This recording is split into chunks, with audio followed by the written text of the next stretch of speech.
আজকে আমি আপনাদেরকে দেখাবো কিভাবে আপনারা স্ন্যাপসিড অ্যাপ দিয়ে এরকম ফটো এডিটিং করবেন। তো ভিডিও শুরু করার আগে একটি কথা বলে রাখি, যদি এরকম আরও এডিটিং ভিডিও পেতে চান তাহলে চ্যানেলটি সাবস্ক্রাইব করতে ভুলবেন না। তো কথা না বাড়িয়ে চলুন আমরা আমাদের ভিডিওটি শুরু করে দেই। তো প্রথমে আপনি আপনার গ্যালারিতে যাবেন। গ্যালারিতে যাওয়ার পর যে ফটোটি এডিট করতে চান সেই ফটোটি শেয়ার করবেন স্ন্যাপসিড অ্যাপের মধ্যে। তো স্ন্যাপসিডে শেয়ার করার পর আপনাদের সামনে এরকম একটি ইন্টারফেস চলে আসবে। তো আপনারা এখান থেকে নিচে টুলস অপশনে ক্লিক করবেন। তারপর উপরে টুন ইমেজে একটি ক্লিক করবেন। তারপর দেখবেন এখানে আপনাদের সামনে অনেকগুলো ইন্টারফেস চলে আসবে। তো আপনারা এখান থেকে এমবেইস 29 প্লাস করে দিবেন। তারপরে শ্যাডোজ 36 প্লাস করে দিবেন। তারপর হাইলাইট 8 মাইনাস করে দিবেন। তারপর এখানে নিচে টিক চিহ্ন অপশনে ক্লিক করবেন। তারপর আবার টুলস অপশনে ক্লিক করবেন। তারপর এখান থেকে সিলেক্টিভ অপশনে ক্লিক করবেন। তারপর এই অপশনটি স্ক্রিন বরাবর রেখে এটাকে ছোট করে দেবেন। ছোট করে দেওয়ার পর এখান থেকে ব্রাইটনেস 25 প্লাস করে দিবেন এবং সিচুয়েশন 16 মাইনাস করে দিবেন। তারপর আবার প্লাস এখানে ক্লিক করে হ্যান্ড বরাবর রেখে ছোট করে দিয়ে এটাকে আপনি 31 প্লাস করে দিবেন, সিচুয়েশন 15 মাইনাস করে দিবেন। তারপর এখান থেকে টিক চিহ্নতে ক্লিক করবেন। তো তারপর আবার টুলস অপশনে ক্লিক করবেন। এখান থেকে পোর্ট্রেট অপশনে ক্লিক করবেন। তো এখান থেকে স্মুথ টু অপশনটি সিলেক্ট করবেন।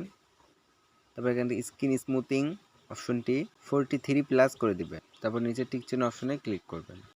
তারপর এখান থেকে আবার টুলস অপশনে ক্লিক করবেন। তারপর উপরে ডিটেলস অপশনে ক্লিক করবেন। তারপর আপনারা এখানে দুইটি অপশন পেয়ে যাবেন। তার মধ্যে প্রথম অপশনটি 10 প্লাস করে দিবেন এবং দ্বিতীয় অপশনটিও 10 প্লাস করে দিবেন।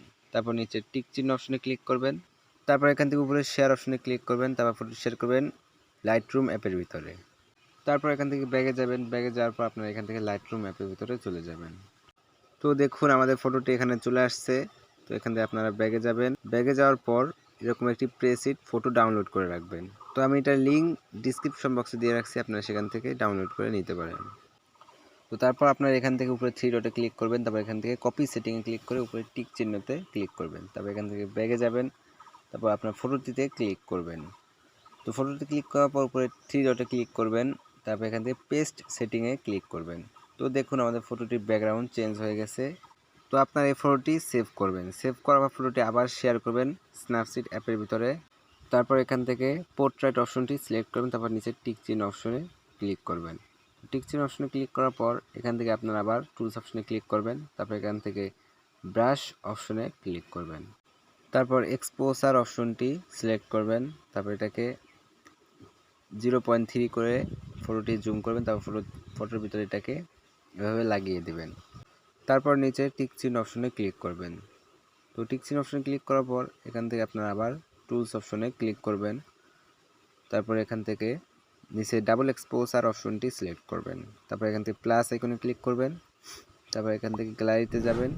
গ্যালারিতে যাওয়ার পর আপনারা এখান থেকে একটি পিএনজি ফটো ডাউনলোড করে রাখবেন। এর লিঙ্কও আমি ডিসক্রিপশন বক্সে দিয়ে রাখছি, সেখান থেকে আপনারা ডাউনলোড করে নিতে পারেন। তো ফটোটি সিলেক্ট করবেন। তারপর এটাকে আপনি যেভাবে বসাতে চান সেভাবে বসিয়ে নেবেন। তারপর নিচে অপশনে ক্লিক করে এটাকে অ্যাড করে দিবেন। তারপর টিক চিহ্ন অপশনে ক্লিক করবেন। তারপর এখান থেকে আবার টুলস অপশনে ক্লিক করবেন। তারপর এখান থেকে লেন্স ব্লোর অপশনটি সিলেক্ট করবেন। তারপর এখান থেকে এটাকে ছোট করে দিবেন। ছোট করে দেওয়ার পর এটা হালকা কমিয়ে দিবেন, 6 প্লাস রাখবেন। তারপর এখান থেকে টিক চিহ্ন অপশনে ক্লিক করবেন। তারপর উপরে শেয়ারের পাশে ইরো অপশনে ক্লিক করবেন, ভিডিওতে ক্লিক করবেন। তারপর লেন ব্লোরস অপশনে ক্লিক করবেন। তারপর এডিটে ক্লিক করবেন। তারপর ফটোটাকে জুম করবেন। তারপর এটাকে এভাবে ফটোর ভিতরে লাগিয়ে দিবেন। তারপর নিচে টিক চিহ্ন অপশনে ক্লিক করবেন। তারপর এখান থেকে ব্যাগে যাবেন। তো দেখুন আমাদের ফটোটি এডিটিং হয়ে গেছে। আপনারা আপনাদের ফটোটি এভাবে এডিটিং করবেন। তো ভিডিওটি এই পর্যন্ত। যদি ভিডিওটি ভালো লাগে তাহলে সাবস্ক্রাইব করতে ভুলবেন না। ধন্যবাদ। আল্লাহ হাফেজ।